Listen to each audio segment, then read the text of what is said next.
ভোরের আলো ফোটার আগেই খেজুর গাছে বেঁধে রাখা মাটির হাঁড়িতে ফোঁটা ফোঁটা করে সংগ্রহ করা রস নামাতে ছুটছেন গাছিরা। আর সংগ্রহ করা রস নামিয়ে একত্র করছেন হাঁড়িতে, এরপর টিনের পাত্রে ঢালছেন ছাঁকনিতে করে।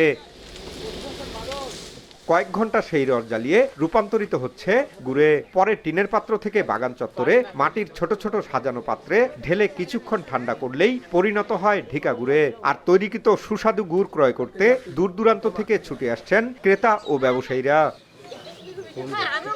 ঠাকুরগাঁও সদর উপজেলার নারগুন এলাকায় অবস্থিত সুগার মিল কর্তৃপক্ষের রোপণকৃত ৭ শতাধিক খেজুর গাছ লিজ নিয়ে পরিচর্যার মাধ্যমে শীত জুড়ে গুড় উৎপাদন করছেন গাছিরা।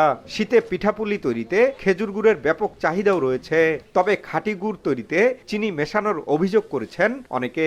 বাগান থেকে নিয়ে আসে রস করার মধ্যে ঢালে, এখান থেকেই তৈরি হচ্ছে খাঁটি গুড়। এখানে আসলে খাঁটি গুড়টা পাওয়া যাচ্ছে।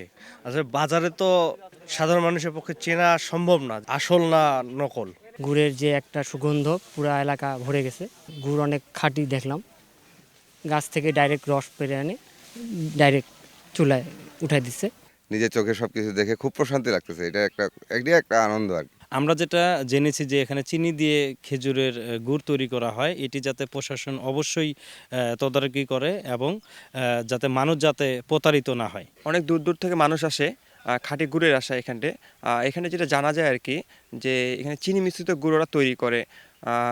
প্রশাসন যেন এটা নজরদারি করে, যেন মানুষ ক্রেতা আসে এখানে খাঁটি গুড়টা পায়, যেন ওরা প্রতারিত না হয়। রস নামা আনলাম, এনে যে গুড় বানাচ্ছি, ইনশাল্লাহ মানুষের সবাই ক্রেতারা দাঁড়ায় আছে গুড় নেওয়ার জন্য, তাদের সামনে রসানি উঠাইলাম।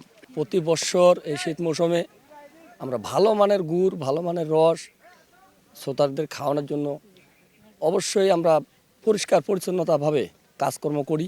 গুড়ে চিনি মিশ্রণের বিষয়টি অস্বীকার করে লিজ নেওয়া এই ব্যক্তি বলছেন, আসলে চিনি দিয়ে জাল দিয়ে ওইভাবে কেউ রাখে দেয় চুরি করতে গেলে, এটা আসলে কেউ বিশ্বাস করবে?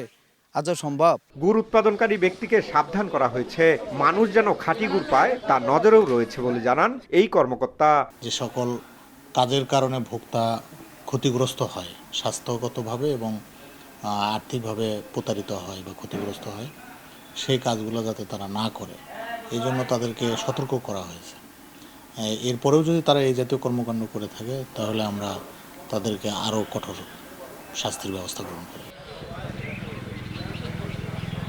লিজ নেওয়া ব্যক্তির তথ্য বলছে ঠাকুরগাঁও সুগার মিল থেকে 2 বছরের জন্য এই খেজুর বাগানটি লিজ নেওয়া হয়েছে। এ বাগানে 7 থেকে 800 খেজুর গাছ রয়েছে। আর এসব খেজুর গাছ থেকে প্রতিদিন রস সংগ্রহ করা হচ্ছে 7 থেকে 800 লিটার, যা থেকে প্রতিদিন গুড় উৎপাদন করে 300 টাকা কেজি দরে বিক্রি করছে দেশের বিভিন্ন জেলা থেকে আগত মানুষের কাছে। জিয়াউর রহমান বকুল, সময় সংবাদ, ঠাকুরগাঁও।